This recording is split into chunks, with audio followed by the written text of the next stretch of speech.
우리에게 주시는 하나님의 말씀은 민수기 27장 1절에서 11절까지의 말씀입니다. 민수기 27장 1절에서 11절까지의 말씀을 우리 한 절씩 교독하고 마지막 절 함께 보겠습니다. 민수기 27장 1절에서 11절입니다. 요셉의 아들 므낫세 종족들에게 므낫세의 현손 마길의 증손 길르앗의 손자 헤벨의 아들 슬로브앗의 딸들이 찾아왔으니 그의 딸들의 이름은 말라와 노아와 호글라와 밀가와 디르사라. 그들이 회막문에서 모세와 제사장 엘르아살과 지휘관들과 온 회중 앞에 서서 이르되 우리 아버지가 광야에서 죽었으나 여호와를 거슬러 모인 고라의 무리에 들지 아니하고 자기 죄로 죽었고 아들이 없나이다. 어찌하여 아들이 없다고 우리 아버지의 이름이 그의 종족 중에서 삭제되리까? 우리 아버지의 형제 중에서 우리에게 기업을 주소서 하매 모세가 그 사연을 여호와께 아뢰니라. 여호와께서 모세에게 말씀하여 이르시되 슬로브앗의 딸들의 말이 옳으니 너는 반드시 그들의 아버지의 형제 중에서 그들에게 기업을 주어 받게 하되 그들의 아버지의 기업을 그들에게 돌릴지니라. 너는 이스라엘 자손에게 말하여 이르기를 사람이 죽고 아들이 없으면 그의 기업을 그의 딸에게 돌릴 것이요 딸도 없으면 그의 기업을 그의 형제에게 줄 것이요 형제도 없으면 그의 기업을 그의 아버지의 형제에게 줄 것이요. 함께 읽습니다. 그의 아버지의 형제도 없으면 그의 기업을 가까운 친족에게 주어 받게 할지니라 하고 나 여호와가 너 모세에게 명령한 대로 이스라엘 자손에게 판결의 규례가 되게 할지니라. 아멘. 네. 오늘 본문은 좀 난해하다고 생각하기도 하고 이런 이야기가 왜 여기에 실려 있는가라는 질문을 갖게 하는 본문이기도 합니다. 민수기 26장에 기록된 인구조사는 모세가 광야에서 행한 두 번째 인구조사였습니다. 그리고 이러한 2차 인구조사의 목적이 있었는데 그것은 이제 가나안 정복을 앞두고 이스라엘 민족들의 전열을 정비하는 동시에 하나님이 주실 축복과 가나안 땅에서 이스라엘 지파들이 얻게 될 유업을 기대하도록 만드는 것이었습니다. TV 프로그램으로 치면 예고편, 프리뷰 정도가 될 것 같습니다. 앞으로 어떤 일이 펼쳐질지를 기대하게 만드는 것에 2차 인구조사의 목적이 있었습니다. 하나님은 이스라엘 백성들이 차지하게 될 이 가나안 땅을 20세 이상 된 남자의 수에 따라서 나누게 하셨습니다. 한마디로 인구가 많은 지파는 많은 땅을 받고 인구가 적은 지파는 적은 땅을 분배해 받습니다. 특히 제2차 인구조사의 결과에 따르면 이제 지파마다 12개의 지파가 있는데 그 지파마다 인구의 변화가 있었습니다. 예를 들어서 르우벤과 시므온 지파는 인구가 줄었고 유다와 므낫세 지파는 1차 인구조사 때보다 인구가 늘었습니다. 그리고 오늘 본문의 이 슬로브앗 가문이 속한 이 므낫세 지파의 경우에는 인구가 64%나 증가합니다. 그러니까 1차 조사 때는 12지파 중에 가장 적은 수였는데 광야 생활을 하는 동안에 크게 번성해서 2차 조사 때에는 가장 큰 인구 증가율을 기록했던 것입니다. 이 므낫세 지파의 인구가 64%나 늘었다라는 것은 대략적으로 계산해 봤을 때 가정당 5명에서 10명의 아들을 가졌다 이런 뜻이 됩니다. 왜 아들만 카운트하는가? 당시에 이제 여성을 인구수에 포함하지 않았기 때문에 이제 아들만을 따지고 인구를 이제 조사했던 것이죠. 이와 같이 2차 인구조사의 성적표를 이제 받아들었던 이 므낫세 지파 사람들이 너무 기뻤겠죠.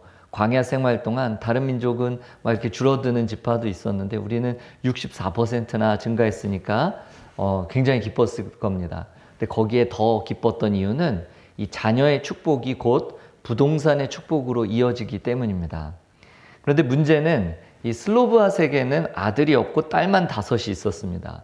그리고 안타깝게도 하나님께서 정하신 이 분배법에 따르면 그리고 이스라엘 사회의 전통적인 관습에 따르면 아들이 없는 가족은 원칙적으로 기업을 얻을 수 없게 됩니다. 따라서 이 슬로브앗 딸들의 경우에처럼 한 가정 안에서 땅을 분배받거나 상속받을 남성이 없는 경우에는 하나님께서 약속하신 이 가나안 땅을 분배받지 못하는 아주 안타까운 상황이 발생하게 됩니다. 사랑하는 여러분, 가나안 땅을 분배받는다는 것은 단순히 그냥 땅을 상속받는다는 그 이상의 의미가 있습니다. 다시 말씀드려서 하나님께로부터 받는 이 가나안 땅, 이 땅을 받는다는 것은 그 하나님의 약속과 그에 대한 믿음을 의미했기 때문에 만일 땅을 기업으로 받지 못한다, 이것은 곧 하나님의 거룩한 공동체에서 끊어진다는 의미가 됩니다. 오늘 우리가 봤던 본문은 바로 이러한 상황을 배경으로 해서 이 슬로브앗의 딸들이 모세에게 아버지의 기업을 요구하는 장면으로 시작합니다. 오늘의 본문 4절에 이렇게 기록하고 있습니다. 어찌하여 아들이 없다고 우리 아버지의 이름이 그의 종족 중에서 삭제되리이까? 우리 아버지의 형제 중에서 우리에게 기업을 주소서 하매. 슬로브앗의 딸들은 모세에게 우리에게 아들이 없다고, 아버지의 이름이 종족 중에서 삭제되어서는 안 됩니다 라고 주장하고 있습니다. 이 히브리 관례상 이름을 상실한다는 것은 곧 존재를 상실하는 것과 마찬가지였습니다. 아들이 있어야만 유산을 상속받을 수 있고 땅을 기업으로 받을 수 있는 그때에도 아들이 있어야만 자신의 이름을 보존할 수 있었던 그런 당시 문화 속에서 아들이 없는 이 슬로브앗의 가문은 그야말로 이제 이 존재 자체가 영영 사라질 그런 위기에 놓였습니다. 그러자 아주 지혜로운 그 딸들이 가문을 대표해서 아버지의 형제 중에서 우리에게 기업을 달라고 모세에게 간청합니다. 그러니까 유업에 관해서 정해진 법이 있기는 하지만 부디 우리 가정은 예외 조항으로 허락해달라, 이런 뜻입니다. 그러나 이러한 요청은 하나님의 율법에 오류가 있다라는 주장과도 같았습니다. 게다가 하나님의 법은 슬로브앗의 딸들이 원한다고 해서 개정될 수 있는 것이 아닙니다. 하지만 슬로브앗의 딸들의 요청을 들은 모세는 그들의 요구를 묵살하지 않고 하나님께 이 모든 사연을 말씀드렸고, 하나님은 마치 이러한 상황을 예상이라도 하셨던 듯이 즉시 모세에게 이렇게 응답하십니다. 오늘의 본문 7절 말씀입니다. 슬로브앗의 딸들의 말이 옳으니 너는 반드시 그들의 아버지의 형제 중에서 그들에게 기업을 주어 받게 하되 그들의 아버지의 기업을 그들에게 돌릴지니라. 게다가 이러한 규정을 슬로브앗의 딸들에게만 적용할 것이 아니라 더 나아가서 온 이스라엘이 모두 지켜야 할 판례로 삼으십니다. 8절에서 11절 말씀도 읽어드리겠습니다.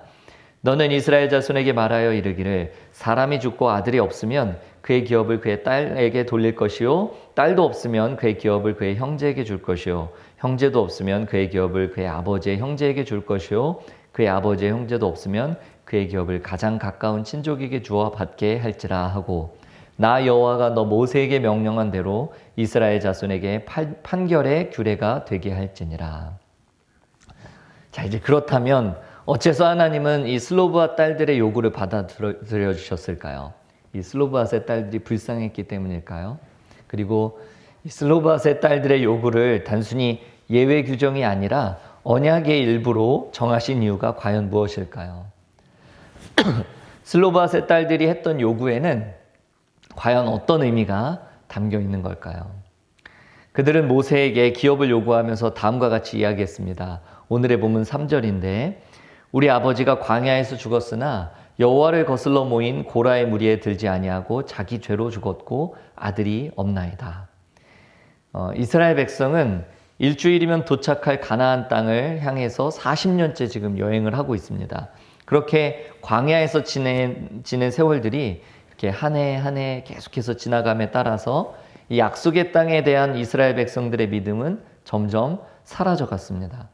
슬로브앗의 딸들이 3절에서 언급했던 이 고라의 무리는 백성들의 불만에 편승해서 모세의 지도력에 정면으로 대적한 정치 세력입니다.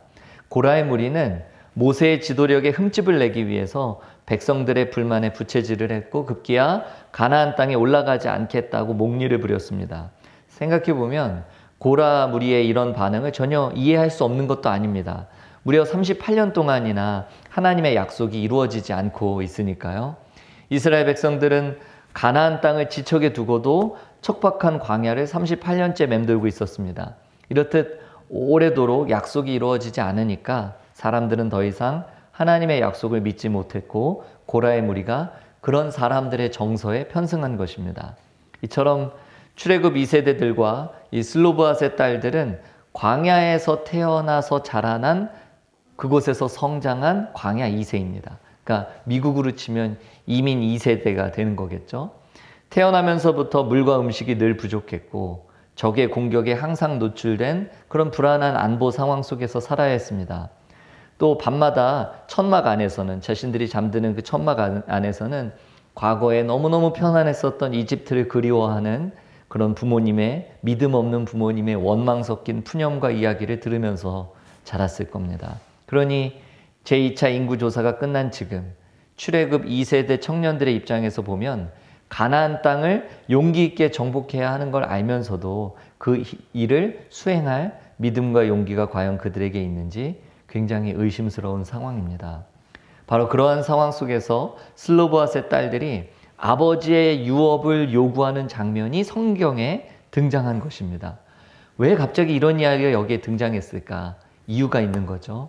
슬로보앗의 딸들은 출애굽 2세대들, 그러니까 가나안에 기대하지도 못하고 또 이집트에 대해서도 기억이 없는 출애굽 2세대들이 듣는 가운데 다음과 같이 주장했습니다. 어찌하여 아들이 없다고 우리 아버지의 이름이 그의 종족 중에서 삭제되리까? 우리 아버지의 형제 중에서 우리에게 기업을 주소서. 여러분, 여기서 우리가 꼭 기억해야 할 것이 한 가지 있습니다. 아직 어느 가문도 아직 가나안 땅을 차지하기 전입니다. 어느 가문도 아직 가나안 땅에 들어가지 않았습니다. 한마디로 기업은 가나안 정복에 성공했을 때 주어지는 땅입니다. 아직 실체가 없고 하나님의 약속만 있을 뿐입니다.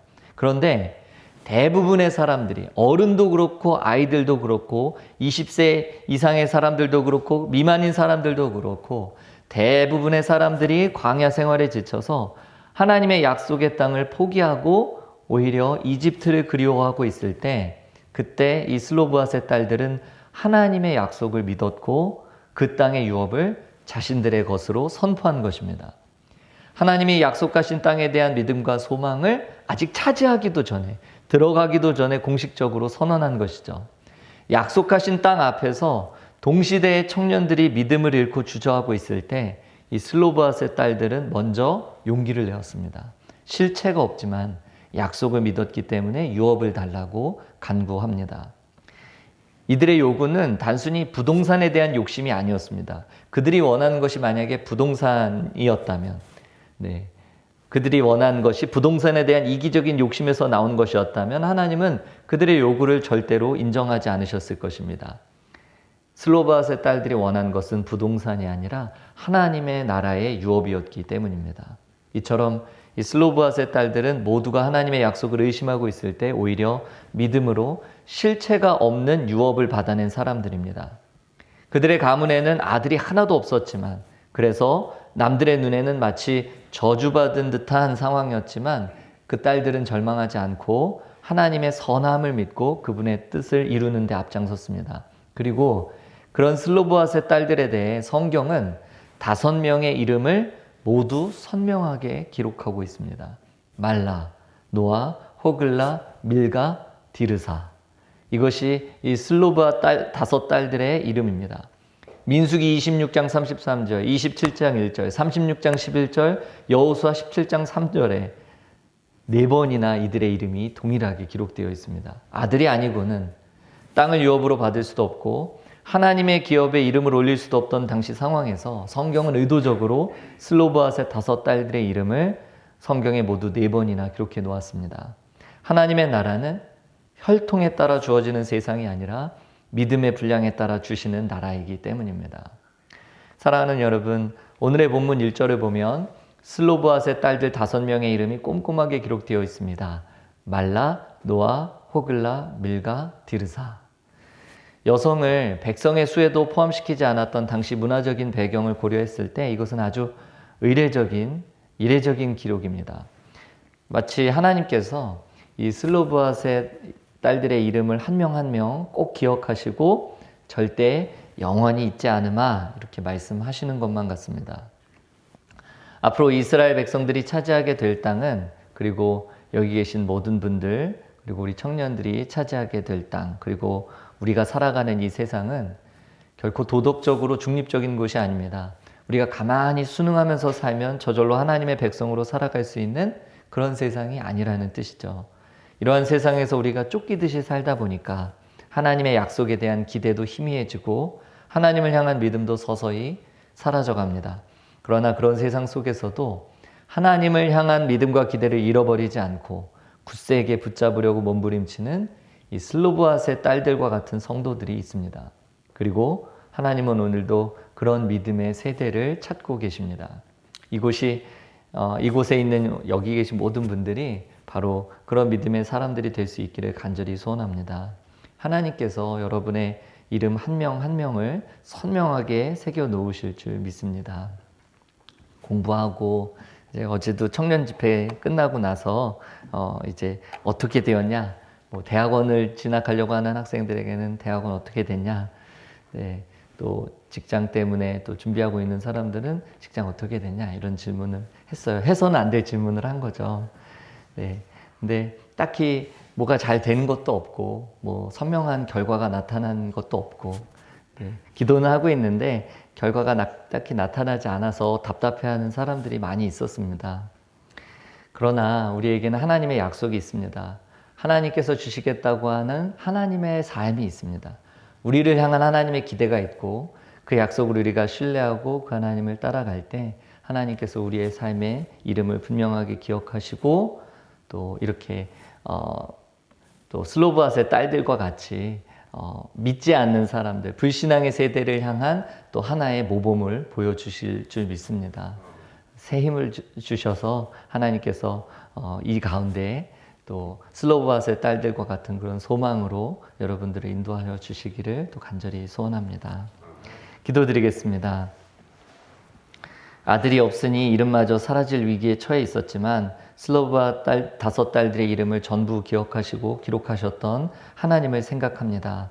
아들이 없어서 슬로브앗 가문의 이름이 사라지든 말든 관심도 없는 그런 세상이지만 그의 백성 모두가 한 명도 예외 없이 하나님의 풍성함과 돌보심을 경험하기를 기뻐하시는 그 하나님이 계셔서 오늘도 감사합니다. 모두에게 고르게 땅을 분배하시고 어느 누구도 부족하거나 모자람 없이 하나님의 부여와 풍성함을 누리기 원하시는 하나님의 마음을 경험하는 이 아침 되게 하여 주옵소서. 하나님께서 주신 약속의 말씀을 기대할 수 없는 이 시대에 꿋꿋하게 믿음으로 서서 여호와의 기업을 기대하고 소망하는 슬로브앗 가문의 믿음을 우리에게도 허락하여 주옵소서. 그리하여 하나님께서 영원히 기억하시는 거룩한 이름들 되게 하여 주옵소서. 예수님의 이름으로 기도드립니다. 아멘.